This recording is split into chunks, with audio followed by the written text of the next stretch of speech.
Današnji dogodek je prav gotovo eden najlepših dogodkov v zadnjem obdobju. Prvič zato, ker gre za zelo pomembno obletnico, 100. obletnico gibanja Lionsov in seveda s tem tudi zelo pomembno vlogo, ki jo imajo Lionsi tako v Mariboru kot v Sloveniji.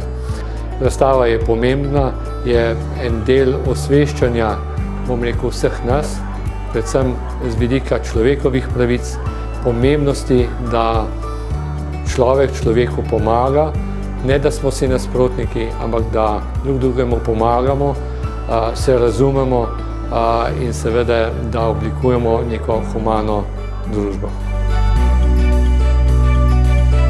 Članice Lions kluba Maribor Zarja smo organizirale dobrodelni kulturni dogodek in želeli na ta način pomagati osnovni šoli Gustava Šiliha s tem, da z zbranimi sredstvi pomagamo otrokom, ki bodo sodelovali na zimskih igrah naslednje leto v avstrijskem Schladmingu. Ob tem pa tudi s to donacijo želimo pomagati k razvoju športa med otroci z posebnimi potrebami.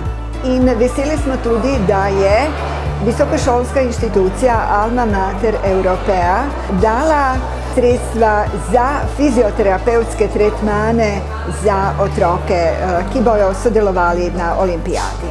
Seveda smo zelo hvaležne profesoru Arnetu Hodaliču, ki je organiziral oziroma dal nam svoje prekrasne fotografije za razstavo in ob tem imel tudi predavanje na temo našega letošnjega gesla, to je človek, človeku, človeštvo.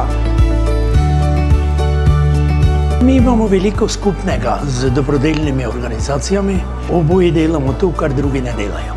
In to, kar prepoznamo v družbi, da je potrebno.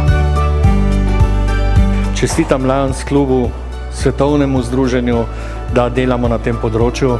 Resnično je to ena organizacija, ki je mnogo naredila, mnogo doprinesla in je spet naredila človeka iz človeka.